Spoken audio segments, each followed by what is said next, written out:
ಕೆಲವರು ಕೇಳ್ತಾರೆ, ನೋಡಿ ನೀವು ಮುಚ್ಚಳಿಕೆ ಪತ್ರವನ್ನು ಬರ್ಕೊಟ್ಟಿದ್ದೀರಿ, ಅದರ ಥರ ನಡಿಬೇಕಲ್ವ ನೀವು ಅಂತೇಳಿ. ಅದೇ ಪ್ರಶ್ನೆ ಉದ್ಭವ ಆದಾಗ ಅಲ್ಲಿ ಕುಮಾರಸ್ವಾಮಿ ಹೇಳಿದಂಥ ಮಾತು ನೀವು ಗಮನಿಸಬೇಕು. ಈಗ ಹನುಮಧ್ವಜ ತೆಗಿಲೇಬೇಕು, ಟೈಮ್ ಕಳೆಯಿತು, 26ರ ನಂತರ 22ಕ್ಕಾಗಿದೆ, 4 ದಿವಸ ಆಯಿತು, ತೆಗಿಬೇಕು, ಏಕಾಏಕಿ ಬಂದು ಅಧಿಕಾರಿಗಳೆಲ್ಲ ಬಂದು ತೆಗೆಸಿದ್ರು. ಫ್ಲೆಕ್ಸ್ ಕೂಡ ಹಾಗೆ ಅಲ್ವಾ ಅಂತ ಪ್ರಶ್ನೆ. ಫ್ಲೆಕ್ಸ್ ಕೂಡ ಹಾಗಿದ್ರೆ ಎರಡೂ ಪಕ್ಷಗಳ ವಾದ ಏನು?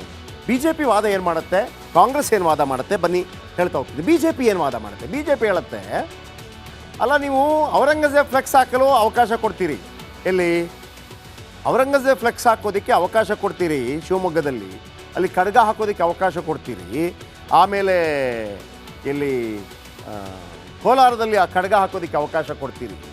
ಅಂದರೆ ಅವರ ಅರ್ಥ ಏನಪ್ಪ ಅಂತಂದರೆ, ನೀವು ಅಲ್ಲಿ ಅಬ್ದುಲ್ ಕಲಾಂ ಅವ್ರದ್ದು ಹಾಕೋದಿಲ್ಲ, ಯಾರು ಬೇಡ ಅಂತ ಹೇಳೋದಿಲ್ಲ, ನೀವು ಔರಂಗಜೇಬದು ಹಾಕ್ತೀರಿ, ಯಾರು ಮಾತಾಡೋಲ್ಲ. ನೀವು ಅಲ್ಲಿ ಗಲಾಟೆ ಆದ ನಂತರ ಹೊಡೆದ್ರು ಅನ್ನೋ ಕಾರಣಕ್ಕೆ ಗಲಾಟೆ ಆಯಿತು ಅಂತೇಳಿ. ಆದರೆ ಗ್ರಾಮಸ್ಥರು ಸೇರಿ ಹನುಮಧ್ವಜ ಹಾರಿಸಲು ಯಾಕೆ ಅವಕಾಶ ಇಲ್ಲ ಅವ್ರು ಕೇಳ್ತಾ ಇರೋದು. ಹನುಮಧ್ವಜ ಹಾಕೋದು ನಾನು ಕಾಂಗ್ರೆಸ್ ವಾದ ಕೂಡ ಹೇಳ್ತೀನಿ.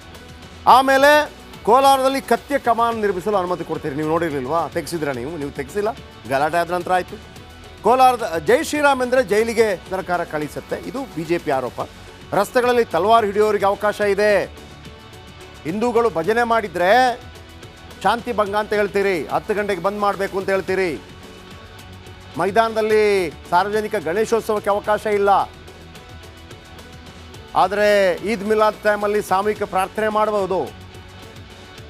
ಬಿ ಜೆ ಪಿ ಆರೋಪ ಇದೆಲ್ಲ, ಬಿ ಜೆ ಪಿ ವಾದ. ಬೀದಿಗಳಲ್ಲಿ ಇಫ್ತಾರ್ ಕೂಟಕ್ಕೆ ಅನುಮತಿ ನೀಡ್ತಾರೆ. ಮೈಸೂರಲ್ಲಿ ಗಂಧದ ಕಡ್ಡಿ ಹಚ್ಚಿದ್ರೆ ಪೊಲೀಸರು ತೆರವು ಮಾಡ್ತಾರೆ. ಸರ್ಕಾರಿ ಮೈದಾನದಲ್ಲಿ ಬಕ್ರೀದ್ಗೆ ಅವಕಾಶ ಕೊಡ್ತಾರೆ, ಮೈದಾನದಲ್ಲಿ ಸಾರ್ವಜನಿಕ ಗಣೇಶೋತ್ಸವಕ್ಕೆ ಅವಕಾಶ ಇಲ್ಲ. ಅಂದರೆ ಏನಾಯ್ತಪ್ಪ ಈಗ ಅಂತ. ನಿಜ, ಹಾಕಬಾರ್ದೋ ಮತ್ತೊಂದೋ, ತೆಗಿಸ್ಬೇಕೋ ಮತ್ತೊಂದೋ, ಅದಕ್ಕೊಂದು ಶಾಂತಿ ಸಭೆ ಅಂತಿರುತ್ತೆ. ಊರಲ್ಲಿ ಏನಾದರೂ ಗಲಾಟೆ ಆದರೆ ಹೊರಗಿನವ್ರು ಬರಬೇಕು ಅಂತಿಲ್ಲ, ಆ ಊರಿನ ಎಲ್ಲರನ್ನು ಒಂದು ಸೇರಿಸಿ ಶಾಂತಿ ಸಭೆ ಮಾಡಿ, ನೋಡ್ರಪ್ಪ ಹಿಂಗೆಲ್ಲ ಮಾಡಬೇಡಿ, ಗಲಾಟೆ ಆಗುತ್ತೆ, ತೆಗಿಸ್ಬೇಡಿ ಅಂತಂದರೆ ಆಗೋಯ್ತು. ಇವರು ಕೊಡ್ತಿರೋದು ನೀವು ಶಿವಮೊಗ್ಗದಲ್ಲೇ ಮಾಡಕ್ಕೆ ಬಿಟ್ರಿ.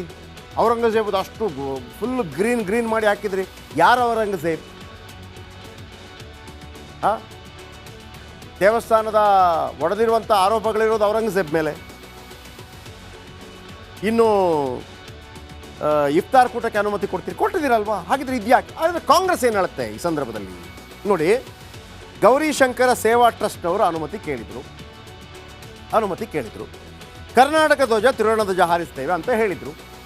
ಕರ್ನಾಟಕ ಧ್ವಜ ಮತ್ತು ತ್ರಿವರ್ಣ ಧ್ವಜ ಹಾರಿಸ್ತೇವೆ ಅಂತ ಹೇಳಿದರು. ಇಲ್ಲಿ ಏನಪ್ಪ ಆಗಿದೆ ಅಂತಂದರೆ, ಇನ್ನೊಂದು ಯಾವುದೇ ಹಾಕ್ಕೊಳ್ಳೋದಕ್ಕೆ ಅವಕಾಶ ಇರೋದಿಲ್ಲ. ನೀವು ಹನುಮಂತನದೋ ಮತ್ತೊಂದಕ್ಕೆ ಯಾವುದಕ್ಕೆ ಅವಕಾಶ ಇರೋದಿಲ್ಲ. ಆದರೆ ಸ್ಥಳೀಯವಾಗಿ ಕೊಟ್ಟಿರ್ತಾರೆ. ಈ ಸ್ಥಳೀಯ ಗ್ರಾಮ ಪಂಚಾಯತಿ ಚುನಾವಣೆ ಅಂತಿರುತ್ತೆ ಗೊತ್ತಾ, ಅಲ್ಲಿ ಕಾಂಗ್ರೆಸ್ BJP JDS ಅಂತ ಬರೋದಿಲ್ಲ. ನೀವು ಆರಿಸ್ಕೊಳ್ಳಿ, ಬಟ್ ಒಂದು ಅನುಮತಿ ತಗೊಳ್ಳಿ ಅಂತಿರುತ್ತೆ. ಗ್ರಾಮ ಪಂಚಾಯತಿ ಷರತ್ತುಗಳಿಗೆ ಮುಚ್ಚಳಿಕೆ ಪತ್ರ ನೀಡಿದ್ರು. ಅವ್ರು ಹೇಳೋದು ಹಿಂದೆ ಆಗಿದೆ. 17ನೇ ತಾರೀಕು ನೀವು ಮುಚ್ಚಳಿಕೆ ಪತ್ರ ಬರ್ಕೊಟ್ಟಿದ್ದೀರಿ. BJP ಆರೋಪ ಮಾಡ್ತಿರೋದು ನೀವು ಮುಚ್ಚಳಿಕೆ ಪತ್ರ ಬರ್ಕೊಂಡಿರೋದೇ ನಿಮ್ಮನ್ನು ಕಾರ್ಯಕ್ರಮಕ್ಕೆ ಕರೆದಿಲ್ಲ, ಗಣಿಗ ರವಿ ಇದನ್ನು ಮಾಡಿಸಿರೋದು ಅಂತ BJP ಆರೋಪ. ಇವರು ಕಾಂಗ್ರೆಸ್ ಹೇಳೋದು ಗ್ರಾಮ ಪಂಚಾಯತಿ ಷರತ್ತುಗಳಿಗೆ ಮುಚ್ಚಳಿಕೆ ಪತ್ರ ನೀಡಿದ್ರು, ಮನವಿ ಮೇರೆಗೆ ಗ್ರಾಮ ಪಂಚಾಯತ್ ಧ್ವಜಸ್ತಂಭಕ್ಕೆ ಅವಕಾಶ ಸಿಕ್ಕಿದೆ, ಆದರೆ ಕೆರಗೋಡ್ನಲ್ಲಿ ರಾಷ್ಟ್ರಧ್ವಜ ಕೆಳಗಿಳಿಸಿದ್ದಾರೆ. ಈ ಆರೋಪ ಮಾಡುತ್ತೆ ಕಾಂಗ್ರೆಸ್. ನೀವು ರಾಷ್ಟ್ರಧ್ವಜ ಮುಖ್ಯನಾ, ಹನುಮಧ್ವಜ ಮುಖ್ಯನಾ? ರಾಷ್ಟ್ರಧ್ವಜ ಕೆಳಗಿಳಿಸಿದ್ದೀರಿ ಅಂತೇಳಿ.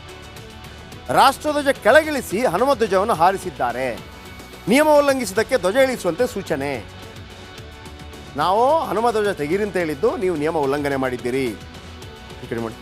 ಆದರೆ ಜಿಲ್ಲಾಡಳಿತದ ಮನವಿ ತಿರಸ್ಕರಿಸಿದ ಸ್ಥಳೀಯರು ಸಂಘರ್ಷಕ್ಕೆ ಇಳಿದು ಉದ್ವಿಗ್ನ ಪರಿಸ್ಥಿತಿ ನಿರ್ಮಿಸಿದ್ದಾರೆ. ಇಲ್ಲಿ ಏನು ಹೇಳ್ತಾರೆ, ರಾಷ್ಟ್ರಧ್ವಜ ಕೆಳಗಿಳಿಸಿ ಹನುಮಧ್ವಜವನ್ನು ಹಾರಿಸಿದ್ದಾರೆ ಅಂತ. ಒಂದು ಅರ್ಥ ಆಗ್ತಿಲ್ಲ ನನಗೆ. ಕೆಲವು ಜಾಗಗಳಲ್ಲಿ ಮಾತ್ರ 365 ದಿವಸವೂ ಕೆಲವು ಸಂಗ್ರಹಾಲಯಗಳಲ್ಲಿ, ನೀವು ಬೆಂಗಳೂರಲ್ಲಿ ನೋಡಿರ್ಬೋದು, ಬೆಳಗಾವಿಯಲ್ಲಿ ಆ ಎತ್ತರದ ಧ್ವಜ, ಉಳ್ಳಾಲದಲ್ಲಿ ಒಂದು ಎತ್ತರದ ಧ್ವಜ, ಆಮೇಲೆ ಇಲ್ಲಿ ಯುದ್ಧ ಸ್ಮಾರಕ ಎತ್ತರ ಧ್ವಜ ತ್ರಿವರ್ಣದ, ಅದು 365 ದಿವಸ ಹಾರಿಸ್ಬೋದು. ಉಳಿದೆಲ್ಲ ಕಡೆ ನೀವು ಬೆಳಗ್ಗೆ ಇಷ್ಟು ಗಂಟೆ ಅಂತಂದರೆ ಸಂಜೆ 6 ಗಂಟೆ ಒಳಗೆ ಆ ಧ್ವಜವನ್ನು ಗೌರವಯುತವಾಗಿ ಇಳಿಸಬೇಕು. ಒಂದು ದಿವಸ ಮಾತ್ರ ಅವಕಾಶ ಇರೋದು, ಆಗಸ್ಟ್ 15 ಮತ್ತು ನಮ್ಮ ಗಣರಾಜ್ಯೋತ್ಸವ ದಿವಸ ಅವಕಾಶ ಇರೋದು. ಸೊ ಹಾಗಿರುವಾಗ ಇದೆಲ್ಲ ಬರುತ್ತೆ ಗೊತ್ತಾಗ್ತಿಲ್ಲ. 26ನೇ ತಾರೀಕು ಅಲ್ಲಿ ಫ್ಲ್ಯಾಗ್ ಹಾಯ್ಸ್ಟಿಂಗ್ ಮಾಡದೇ ಇದ್ದಿದ್ರೆ ಇವರು ತಪ್ಪಾಗುತ್ತೆ. BJP ಹೇಳೋದು ಫ್ಲ್ಯಾಗ್, ಅಂದರೆ ಇಲ್ಲಿಯವರು ಹೇಳೋದು ನಾವು ಫ್ಲ್ಯಾಗ್ ಹಾಯ್ಸ್ಟಿಂಗ್ ಮಾಡಿದ್ದೀವಿ, ರಾಮನ ದೇವಸ್ಥಾನವನ್ನು ಲೋಕಾರ್ಪಣೆ ಮಾಡೋ ಕಾರಣಕ್ಕಾಗಿ ನಾವು ಅದೆಲ್ಲ ಹಾಕಿದ್ದೀವಿ. ಇದೆಲ್ಲವನ್ನು ಕೂಡ ಇದೆಲ್ಲ ಸ್ಥಳೀಯವಾಗಿ ಮ್ಯಾನೇಜ್ ಮಾಡಲಿಕ್ಕಾಗತ್ತೆ. ಸ್ಥಳೀಯವಾಗಿ ಮ್ಯಾನೇಜ್ ಮಾಡಲಿಕ್ಕೆ ಹೋಗಲಿಲ್ಲ. ರಾತ್ರೋರಾತ್ರಿ ಬಂದು ಅಂಥದ್ದೇನಾಯಿತು ಅಂತ ಪ್ರಶ್ನೆ ಕೇಳೋದು. ಅಂಥದ್ದೇನಾಯಿತು? ಈ ನಡುವೆ ಕೆರಗೋಡ್ನಲ್ಲಿ ಹನುಮಧ್ವಜ ತೆರವು ಮಾಡಿದ್ದಕ್ಕೆ BJP ನಾಯಕರು ಫುಲ್ ಕೆಂಡಾಗಿದ್ದಾರೆ. ಆದರೆ ಕಾಂಗ್ರೆಸ್ ನಾಯಕರು ಸಮರ್ಥನೆ ಮಾಡಿಕೊಳ್ತಾ ಇದ್ದಾರೆ. ಹಾಗಿದ್ರೆ ಇವರಿಬ್ಬರು ಏನು ಹೇಳಿದರು? ಕಾಂಗ್ರೆಸ್ ಮತ್ತು BJPಯ ಹನುಮ ಜಗಳ ಹೇಗಿತ್ತು? ಇದು ರಾಜಕೀಯ ಪ್ರೇರಿತವಾಗ್ತಾ ಇದೆಯಾ? ರಾಜಕೀಯವಾಗಿ ತಿರ್ಕೊಳ್ತಾ ಇದೆ. ಈಗ ಆರಂಭ ಆಗಿದ್ದು ಎಲ್ಲಿ? ಯಾವ್ಯಾವ ನಾಯಕರು ಏನು ಹೇಳಿಕೆಗಳನ್ನು ಕೊಟ್ಟರು? ಆರೋಪ ಪ್ರತ್ಯಾರೋಪಗಳು ಏನೇನು ನೋಡೋಣ ಬನ್ನಿ.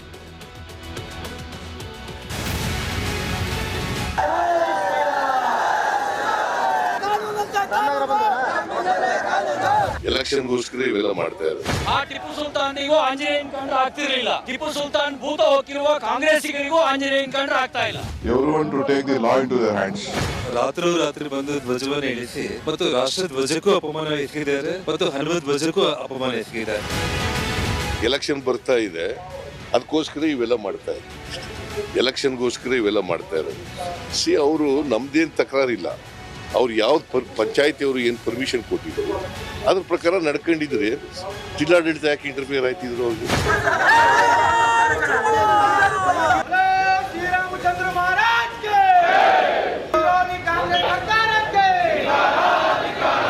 We don't mind. We all respect religion. We can't allow all people to act. We can't allow everyone to take the law into their hands.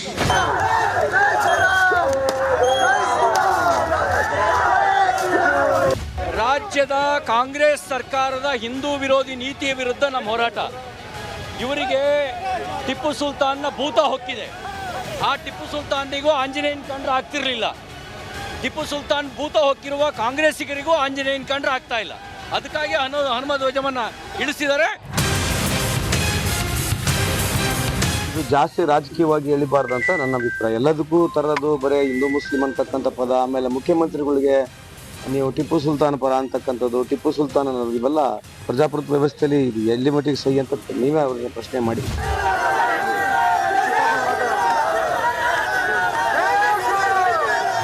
ಭಗವಂತನ ವಿಚಾರದಲ್ಲಿ ಸರ್ಕಾರ ಅಧಿಕಾರಿಗಳು ರಾತ್ರಿ ಬಂದು ಧ್ವಜವನ್ನು ಇಳಿಸಿ ಮತ್ತು ರಾಷ್ಟ್ರ ಧ್ವಜಕ್ಕೂ ಅಪಮಾನ ಎಸಗಿದ್ದಾರೆ ಮತ್ತು ಹನುಮ ಧ್ವಜಕ್ಕೂ ಅಪಮಾನ ಎಸಗಿದ್ದಾರೆ.